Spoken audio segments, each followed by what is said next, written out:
wanita yang kematiannya disambut para malaikat, Nusaybah binti Ka'ab radhiyallahu anha. Kisah ini mungkin telah sering kita dengar, namun sekadar mengingatkan kembali tentang perjuangan wanita mulia ini. Semoga dapat mengembalikan gairah kita untuk juga bisa menteladani beliau, wanita yang berhati baja. Nusaybah binti Ka'ab radhiyallahu anha namanya tercatat dalam tinta emas penuh kemuliaan. Bahkan kematiannya mengundang ribuan malaikat untuk menyambutnya. Hari itu Nusaybah sedang berada di dapur. Suaminya Sa'id sedang beristirahat di balik tempat tidur. Tiba-tiba terdengar suara gemuruh bagaikan gunung-gunung batu yang runtuh. Nusaybah menerka, "Iya, itu pasti tentara musuh." Memang beberapa hari ini ketenangan memuncak di kawasan Gunung Uhud.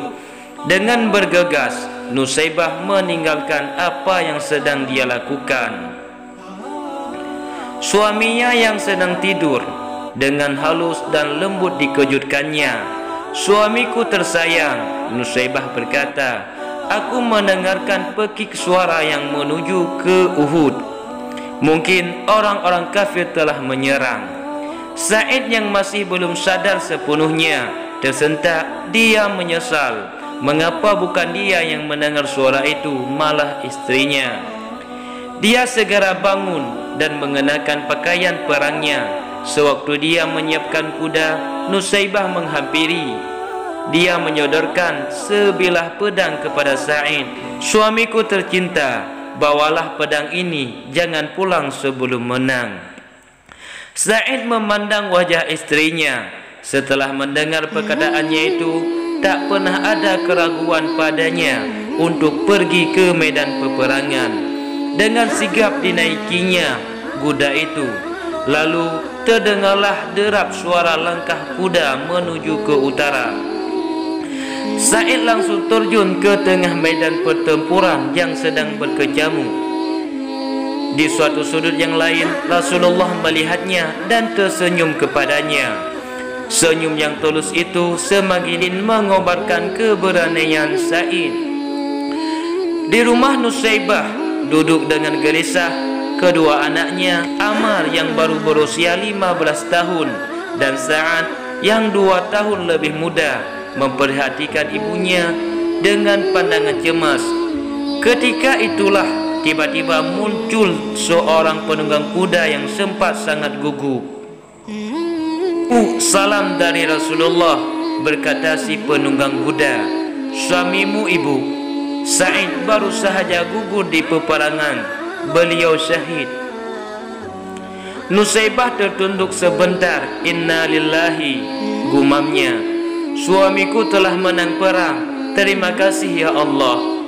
Setelah pemberi kabar itu meninggalkan tempat, Nusaybah memanggil Ammar. Ia tersenyum kepadanya di tengah tangis yang tertahan. "Umar, kau lihat ibu menangis. Ini bukan air mata sedih mendengar ayahmu telah syahid. Aku sedih karena tidak memiliki apa-apa lagi untuk diberikan untuk para pejuang Rasulullah. Maukah engkau melihat ibumu bahagia?" Ammar mengangguk, hatinya berdebar-debar. "Ambillah kuda di kandang dan bawalah tombak, bertempurlah bersama Nabi hingga kaum kafir terhapus." Mata Umar bersinar-sinar. "Terima kasih ibu, inilah yang aku tunggu-tunggu sejak dari tadi. Aku ragu seandainya ibu tidak memberi peluang kepadaku untuk membela agama Allah." Putera Nusaybah yang berbadan kurus itu pun terus menderapkan kudanya mengikuti jejak sang ayah. Tidak terlihat ketakutan sedikit pun di dalam wajahnya. Di hadapan Rasulullah, ia memperkenalkan dirinya. "Ya Rasulullah, aku Umar bin Sa'id. Aku datang untuk menggantikan ayahku yang telah gugur." Rasul dengan terharu memeluk anak muda itu. engkau adalah pemuda Islam yang sejati. Amar, Allah memberkatimu. Hari itu pertempuran berlalu cepat. Pertumpahan darah berlangsung hingga petang. Pagi-pagi seorang utusan pasukan Islam berangkat dari perkemahan di medan tempur. Mereka menuju ke rumah Nusaybah. Setibanya di sana, wanita yang tabah itu sedang termangu-mangu menunggu berita. Ada kabar apakah gerangan? Serunya gemetar ketika sang utusan belum lagi membuka suaranya. Apakah anakku gugur? Utusan itu menunduk sedih. Betul. Inna lillahi. Ia menangis. Kau berduka ya Ummul Amar? Nusaybah menggeleng kecil. Tidak, aku gembira. Hanya aku sedih. Siapa lagi yang akan ku berangkatkan saat masih kanak-kanak? Mendengar itu, saat yang sedang berada tepat di samping ibunya menyala. Ibu, jangan remehkan aku. Jika engkau izinkan, aku akan tunjukkan bahwa Sa'id adalah putra seorang ayah yang gagah berani. Nusaybah terperanjat. Ia memandang puteranya. Kau tidak takut, nak? Saat yang sudah meloncat ke atas kudanya menggeleng yakin. Sebuah senyum terhias di wajahnya ketika Nusaybah dengan besar hati melambaikan tangannya saat hilang bersama utusan tentara itu. Di arena pertempuran, saat betul-betul menunjukkan kemampuannya, pemuda berusia 13 tahun itu telah banyak menghempaskan nyawa orang kafir. Hingga akhirnya tibalah saat itu, yakni ketika sebilah anak panah menancap di dadanya. Saat tersungkur mencium bumi dan menyerukan Allahu Akbar. Kembali Rasulullah memberangkatkan utusan ke rumah Nusaybah. Mendengar berita kematian itu, Nusaybah meremam bulu tengkuknya. Hai utusan, ujarnya, kau saksikan sendiri, aku tidak memiliki apa-apa lagi. Hanya masih tersisa diriku yang tua ini. Untuk itu, izinkanlah aku ikut bersamamu ke medan peperangan. Sang utusan mengurutkan keningnya. Tapi engkau wanita ya ibu. Nusaybah tersinggung. Engkau meremehkan aku karena aku wanita. Apakah wanita tidak ingin pula masuk surga melalui jihad? Nusaybah tidak menunggu jawaban dari utusan tersebut.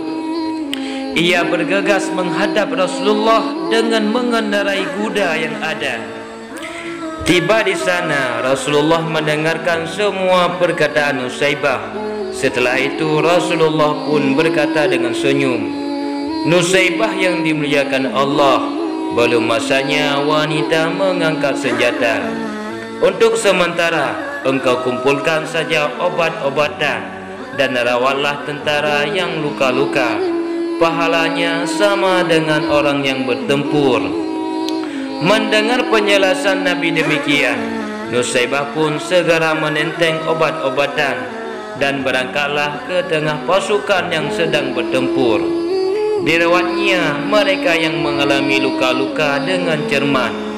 Pada suatu saat, ketika ia sedang menunduk dan memberi minum seorang prajurit muda yang luka-luka, tiba-tiba rambutnya terkena percikan darah.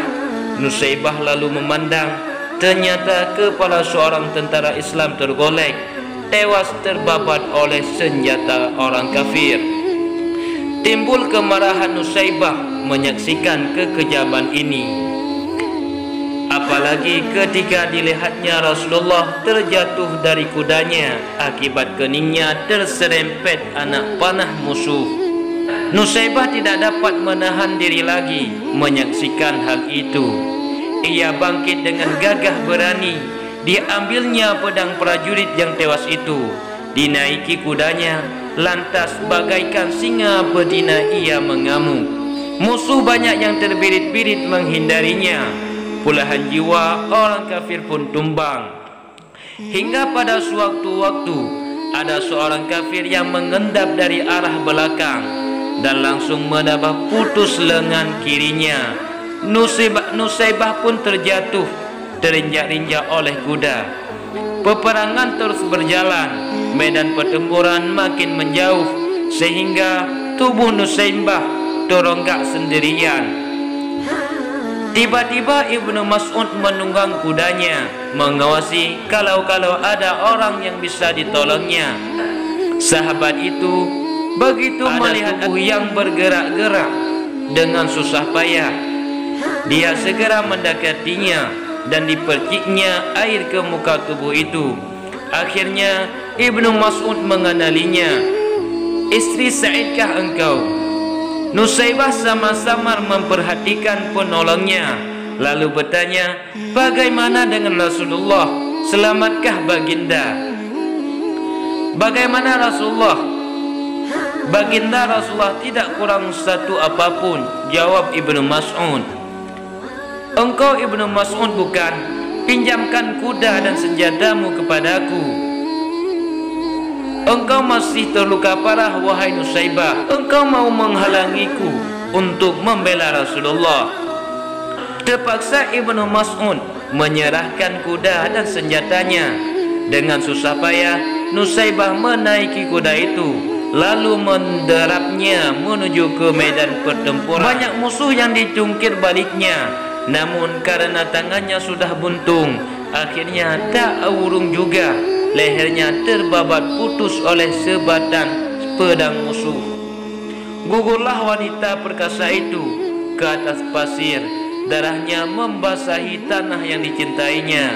Tiba-tiba langit berubah menjadi mendung, hitam kelabu. Padahal tadinya langit tampak cerah dan terang benderang. Pertempuran terhenti sejenak. Rasul kemudian berkata kepada sahabatnya, "Kalian lihat langit tiba-tiba menghitam bukan? Itu adalah bayangan para malaikat yang beribu-ribu jumlahnya.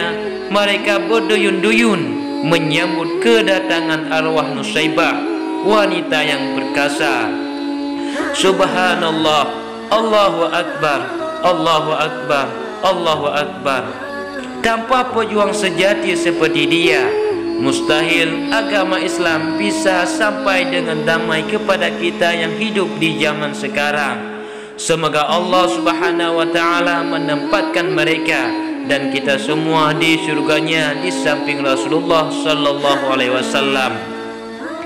Apa yang kita perbuat untuk menegakkan dinul Islam? Kisah penuh inspiratif ini seharusnya dapat mengugahkan jiwa juang kita agar tidak cengang melepas anak-anak yang sedang berjuang. Kalau ingin anak menjadi kuat, maka kita harus menjadi ibu yang kuat terlebih dahulu. Wallahu alam.